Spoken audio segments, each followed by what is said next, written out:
Our guest today is Jennifer Martin, author, writer, producer, a multi-talented woman. Jennifer, please share with us some of your many talents. Welcome, Jennifer. Thank you. I'm so glad to be here. So even though I was an English teacher and I taught writing, I really wrote a lot throughout my life. In college, I wrote skits for our drama club because I was president of the drama club for 2.5 years. And so you end up using your writing skills then. And then when I was a teacher and a vice principal of a high school, I used to write skits that we would act out as a faculty to raise money for scholarships for the students at Grant High School in Sacramento. So again, I found myself writing. Then I became a television producer on Channel 10 and other stations here in Sacramento, and again was using my writing. And then when it was time to retire, I thought, well, now I can write, finally I can write full-time. And when I look back on what I've written, I think, wow, I've tried to get every genre known, to man. I've written nonfiction and fiction, of course, with Huna Warrior, and then I wrote 5 screenplays. The main one was called The Hunatics, and I remember I said Huna is the Hawaiian language for secret, and it describes the kahuna. So my psoriasis, a love story book, it chronicles my journey, trying everything I can outside of conventional medicine to get well. And I have to say, whatever I did worked. One of the things I did was I had a reading done. Sonia Grace did a reading for me, and she could actually, like Edgar Cayce, look in the intestinal tract, because Edgar Cayce said what causes psoriasis is what's called leaky gut syndrome. Now, my dermatologist said he'd never heard of leaky gut syndrome, but Edgar Cayce said what happens with people who have psoriasis is there's little tiny holes in the intestinal tract, and all your waste products that should be eliminated in your body actually seep out of your intestinal tract, come up through the skin, and are shown, as lesions. So that's what he said causes it. So I explained that to Sonia. She, I don't know how she did it, but psychically went in there and looked around and fixed whatever it was, because I'm telling you, with her help and also with some other people's help, it's gone. It's gone. And I really believe it's gone for good. So it was a long journey, and whatever anybody can take from it, take from it. I encourage everyone to do their own research, not just take my word for it. Try things that I didn't, and maybe things that I tried and didn't work for me would work for them. So I'm not advocating anything I did. I'm just saying, here's what I did and learned from. Maybe you can too. To me, it's a miracle. It's just an absolute miracle, but it was a long time coming. And I think someone told me that my book was a manual for life. Here's how you tackle any problem that you have. You look at all the aspects of that problem. And so I think if you look at the layers of who we are as human beings, any problem can be addressed in that manner. And I was desperate. I was desperate. When I first got psoriasis, I remember I was hosting some television shows on Channel 10 and various stations in Sacramento. And I had people from the National Psoriasis Foundation contact me to write an article about what I was doing and how I didn't let psoriasis get in my way. And I said, why is that so important? And they said, because we have teenage girls who are being bullied at school, who are depressed, who are suicidal, and they need a role model. They need to see that somebody can conquer it. In the meantime, I've looked it up on the internet to see what Hollywood celebs have psoriasis. It's unbelievable. Kim Kardashian, her mother. There's a lot of authors like John Updike. You start researching, you realize you're not alone. But teenage girls, they're so self-conscious. And so I did write that article. I wish I could remember what magazine it was, but, I never thought anything of it because it was just something to do. They asked me to write it. I wrote it. No biggie. But it's a disease that could really disempower you. I remember I went to a mini reunion with some girlfriends, and one of them got a little tipsy and said very loudly, "You wear too much makeup." And I said, "Well, I just want to be camera ready." What I didn't tell her was I always wore makeup to hide the psoriasis outbreak. And, you just don't want to tell people. You hide. You go into hiding. So you get tired of that, too. And after a while, I thought, okay, you have to just not care what people think. Their opinion is not who you are. And then just move right on. So I was really driven. I was really driven to find an answer because the doctor said there is no cure. And I thought, no, I know 2 people who have had psoriasis and don't have it anymore, so that's not true. And, well, actually, I'm the 3rd now. One had a rebirth session, rebirthing. I don't know if you've ever heard of rebirthing. No. You psychologically, have somebody take you through like a hypnosis session where you rebirth yourself because you had issues coming out of the womb, supposedly, but that cured her. And the other one, I don't know. She just had it, and then it went away with sunlight, and she didn't have it again. So there's different types, but the kind that I had was really chronic and, just always got worse. But I had no idea that there was a link between what I had for nutrition and the scales, on my skin. I had no. If you talk to the doctors, they are not trained in the medical schools on nutrition at all. None of them take a class on nutrition. So for them, they are pill poppers. All they want to do is write you a prescription for pills and think that's going to do it. Well, like methotrexate, which is one of the drugs that they gave me. I heard this on the web the other day. And this was a medical person saying methotrexate is bottled death. Methotrexate is bottled death. And that's what they were giving me to open up my pores to the light so that when I was in that ultraviolet light box, I would receive more of the rays that would get rid of the lesions. So sometimes the cure is worse than the disease. That's a little scary. I've noticed the drug ads on TV. Sometimes the side effects seem to be worse than the disease. And some people say the mathematical odds are... I don't think I want to play with the mathematical odds at all. No, it's not worth it. And that's why once I had that bad experience with Enbrel, causing symptoms of MS, I just said, I can't do the traditional medicine anymore. That's it, I'm done. And then I started looking through Eastern medicine. Oh, I even used quantum crystals that were programmed. I went to holistic doctors and racked up $20,000 worth of bills, and so I'm still paying those off. I mean, I did everything I could think of to try to address every part that might figure into this disease.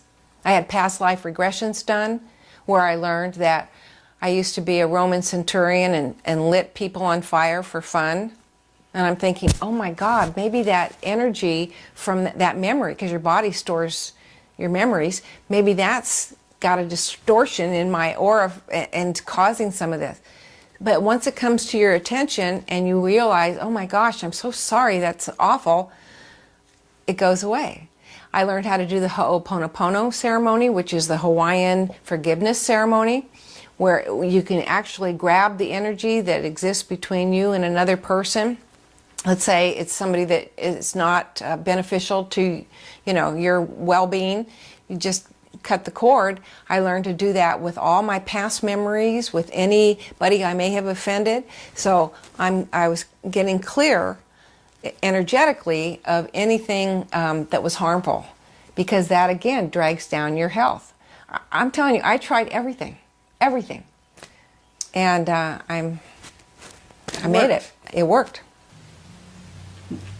Which one do you think was the best and did the most good?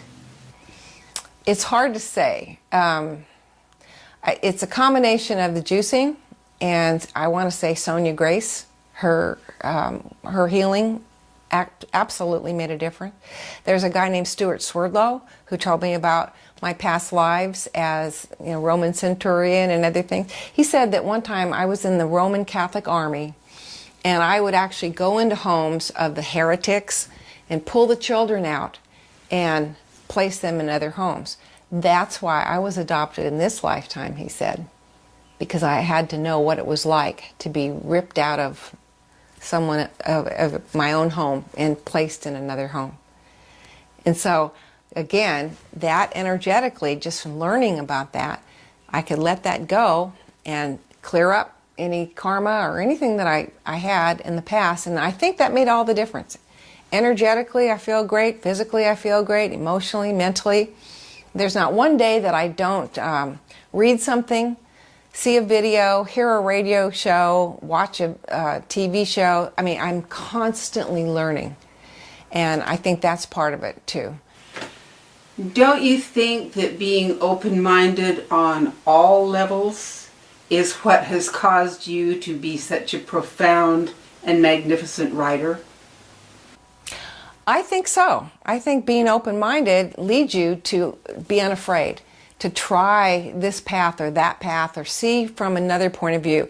I have a very favorite saying that I have taped over by my computer, and it's a poem by Wallace Stevens, and it goes like this. I am one of you, and being one of you is being and knowing what I am and know. Yet I am the necessary angel of earth, since through my eyes you see the earth again. I think that as a writer is my calling, to help people see the earth in a new way, to help see a new perspective, to look at everything brand new focus, new perspective. That's what I'm about as a writer. I think that your open-mindedness has caused you to be able to write from so many different genres as well, and coming in from so many different levels of thinking and experience is very unique. I think it is. It's almost like a fearlessness. You know, I know I've got a lot of courage, but there's a lot of times where I'm more curious than anything. So I'll say, gee, I wonder what it's like to do a screenplay. And I kind of basically taught myself how to do it. And then I'd say, oh, I'm going to contribute some short stories. Or, you know, I've never written a novel. I've got to try that. And I started looking at all the things that I had to say. And basically, as a writer, that's what you do. If you have something to say, you look at the right genre, the right mode to say it in. And so some things naturally turn out better as a short story or as nonfiction or, you know, as a screenplay. It just depends on what the message is. And then you just have to step up to the plate and not be fearful, you know, just go for it. That's what I do. You are a multi-talented lady. You have done a lot. And your achievements and awards are all here to prove it. Breaking Ground for Peace. Mm-hmm. Jennifer, you won this beautiful plaque for Breaking Ground for Peace. Mm-hmm. Tell us about that. That was really fun. I used to work at Grant High School in Sacramento as a teacher and a vice principal. And then about, 5 years ago, I heard about a group called I Am Peace, International Mentors for Peace. And it was a group of teachers and adults in that community trying to help the kids in a peace club called Pacers for Peace. So I was asked, would I help? So of course, you know, I've got to go and see my former students. And they're so cute.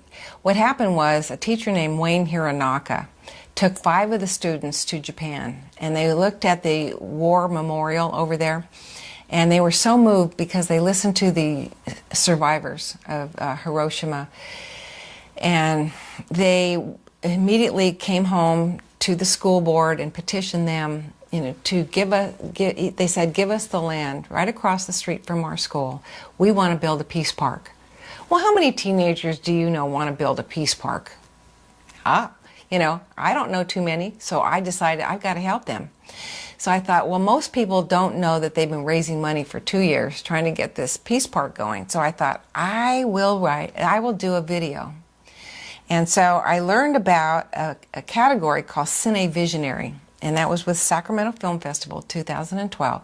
Cine Visionary was supposed to be short documentaries, no more than 7 minutes long, showing inspirational people doing inspirational things. So I thought, you know what? I'm inspired by those kids. You know, I've got to do something. And these kids at Grant High School are very impoverished, and they just live in a neighborhood that's not the best, you know, but these kids were trying. And what happened was when they started their Peace Club, the suspension rate went down by 30%. The crime rate around that neighborhood went down.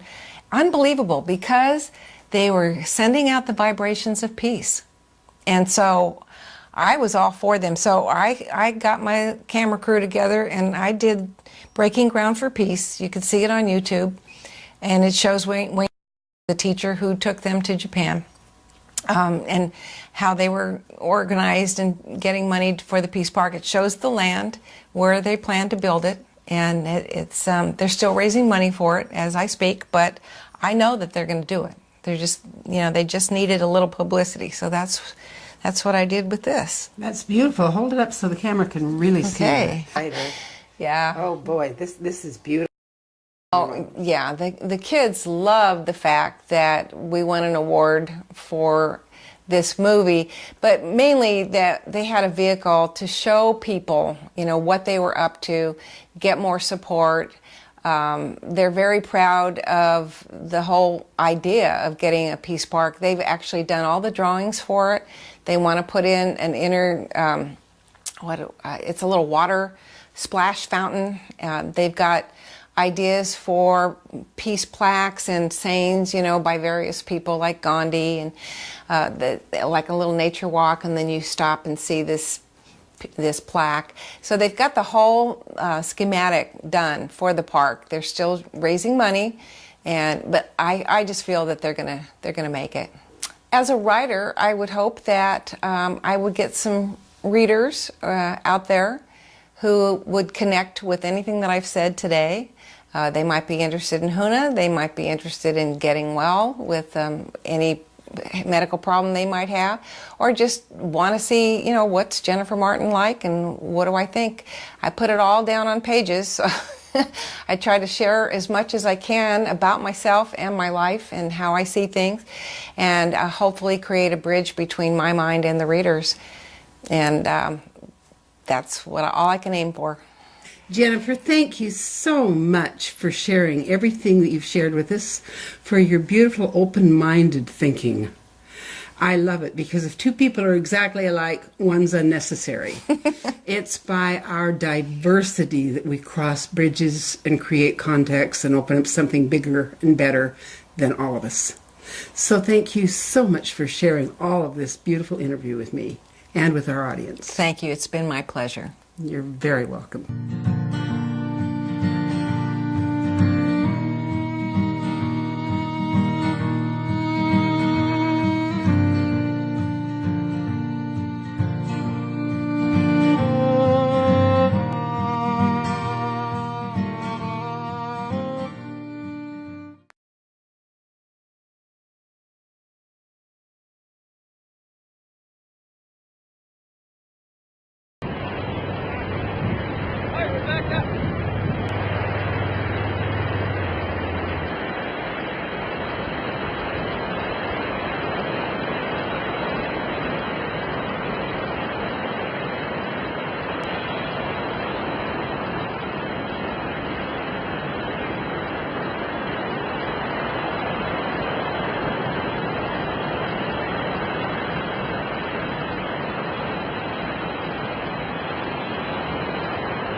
So what's his name?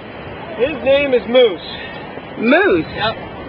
Is that because he's so little and dainty and delicate? No, it's because something to do with I'm about a seventh owner. He's been a moose. All right. Yeah. So he's a powerhouse. He is a powerhouse. I see he's got a lot of beautiful energy. He does. Yeah. Just trying to transfer it into good stuff. So. Yeah, he does. Beautiful horse. Thank you. I like to watch him move. Yep. He really moves well. Thank you. He looks like a smooth, smooth ride. He's pretty good when he's behaving. It looks like he's pretty good even when he's misbehaving. He's about 16 now. He's a rescue horse. Wow. And he was having a hard time finding an owner that wanted to hold on to him for a while, and so I was offered him by a person that's a friend of mine, and it's worked out well. Pretty good little partnership going on. I think you got a great partnership. How long have you had him? I have owned him since February, I believe February 28th of 2012. Okay, and everybody, this is Steve, and I don't know your last name. You're going to have to help me. Steve what? Steve Dollar. Dollar. Like a silver dollar? Yep, used to sign my school papers with a dollar sign. How about that? And you spell it just that way. D-O-L-L-A-R, that's it. All right, Yep. Steve. Okay, thank you. And you're a local boy. Yep, Eureka, California, born and raised. Well, we're really happy to have this moment with you and your beautiful horse. Thank you for your time. It's a great horse. Thank you. I like it. Thank you. And it's a lucky horse, too, because you adopted him. Worked out well for both of us. And I like can- each other a lot. Yeah, I can see that you really love this horse, and he responds to you. Thank you. So, that's cool. Nice meeting you, Moose. I think you're beautiful. He says thank you. Welcome. All right.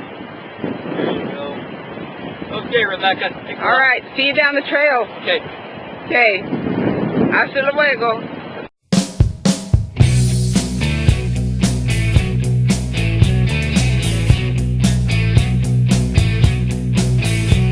I've got that whiskey feeling, but I know there's something wrong. I don't feel like celebrating, it's been brewing all along. I've got no whiskey in me, but I know it won't be long till the whiskey knocks me reeling, and I'll sing that fighting song. When I get that whiskey feeling in the hazy aftermath of days and nights of running, escaping from my past,